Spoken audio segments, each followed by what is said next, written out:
and welcome everyone to this episode of Talk Show where we'll be talking about edge computing. Today, here with us, we have Mr. Narayan Gokhale, the best person to speak about the topic. He is also the Associate Research Director at Quadrant Knowledge Solutions.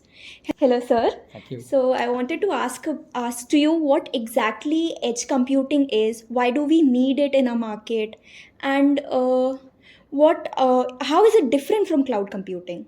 Okay. Thanks, Sanjana. I think very excited to be a part of this particular show. And this is a very hot topic, these days. We heard of cloud computing for the last 2 decades, or 3 decades for that matter. But edge computing is something which is now catching up. It's still kind of evolving, or a market in its nascent stage. But therefore, that makes it very exciting, for companies like us to kind of track about it. So, if you look at the IT stack or the enterprise technology stack, it kind of comprises of the IT infrastructure, the networking, the storage, the compute, and applications. Now, this entire stack is something which was residing in data centers. Okay, and it was at these data centers, and data centers basically are physical entities, where we have lots of all these particular infrastructure present. And cloud computing is one where you kind of fetch the necessary information, the computing, using these data centers. And we have been kind of doing this for the past 2 to 3 decades. What has really now emerged is this cloud computing concept. So what really happens in cloud computing is the compute and storage, the parts that we mentioned, in the stack earlier, they are now moving closer to the edge, or closer to the locations where data is generated and consumed. And I would like to highlight data is generated and used or consumed, because that is really going to be the main differentiator, as to why edge computing is kind of picking up, these days. So once you place the compute and the storage close to the data where it is generated, it throws its own set of challenges. Okay. And the entire cloud computing basically deals with it. Now, one would ask, where are they located? So there are various, ways or, various criteria based on which this particular location is decided. Firstly, there are economic reasons. Then there are reasons in terms of whether that location is suitable, it can be protected or not, and a host of those particular things. Now, another important thing is you asked is then why is this edge computing required? Okay, so one of the important reasons often cited for edge computing is the latency. Okay, so the amount of time it is required to process and take action, that is what is something you need by latency. So there are use cases like, for example, connected cars or drones, or, there could be autonomous mobile robots where whatever information the particular device gets, it has to be processed and immediately acted upon. And these are very typical, important cases which are used. So latency is one important thing. Other is autonomy. Autonomy is one thing where, for example, if you lose connection, still that system has to work autonomously. Okay. Then there are things about privacy, regulation, that, for example, the data cannot leave a certain geography and go to a certain other place. Okay. Then there are restrictions in terms of privacy, GDPR, and all those kinds of things. So these are also the areas which are also equally important when you are considering edge computing scenario. Okay. Now, to answer to your question as to how does this play with the cloud computing concept, right? Yes. Okay. So cloud computing, as we said, starts with a data center, and the way in which edge to cloud continuum is defined, that's the way it's defined. It starts with the data centers and at the devices at the edge. So there are various industry consortiums, various industry associations which kind of define this particular edge to cloud or cloud to edge continuum. So one of the ways some people define is, some just call it as thin edge and thick edge. Some people then, some of the associations, then they define it saying it, one is as an enterprise edge, then there is an operations edge, and then there is a user edge. The most good definition, which I think most industry people follow, is defined by LF, that is Linux Foundation. Okay, they call it LF, cloud to edge continuum, and they define it in various stages, like the data center, which is there, traditional data centers. Then there is what is called as a network edge, which is generally the edge which is followed by network or telecom operators, and then there is a user edge.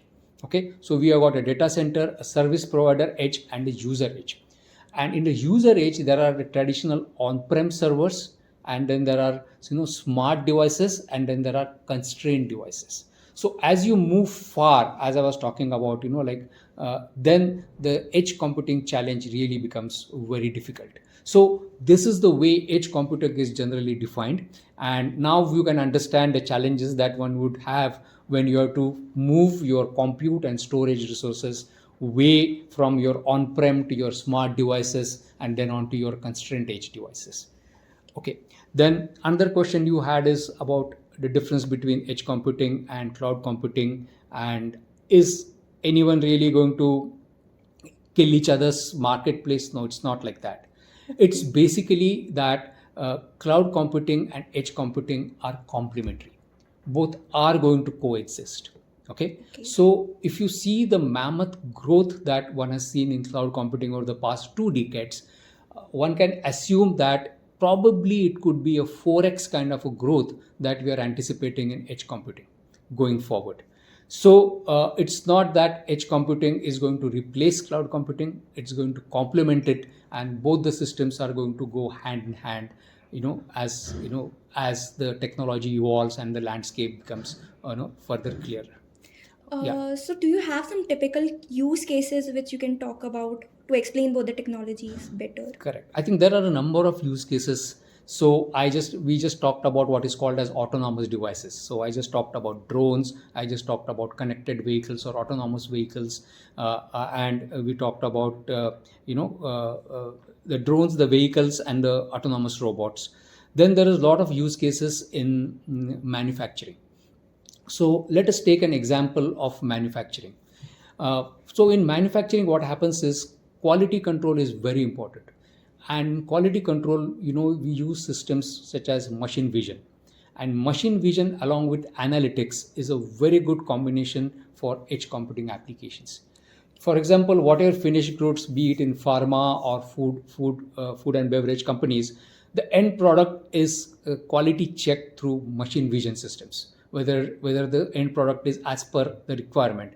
And at that split second, one has to decide whether that product goes into the finished goods or it is rejected.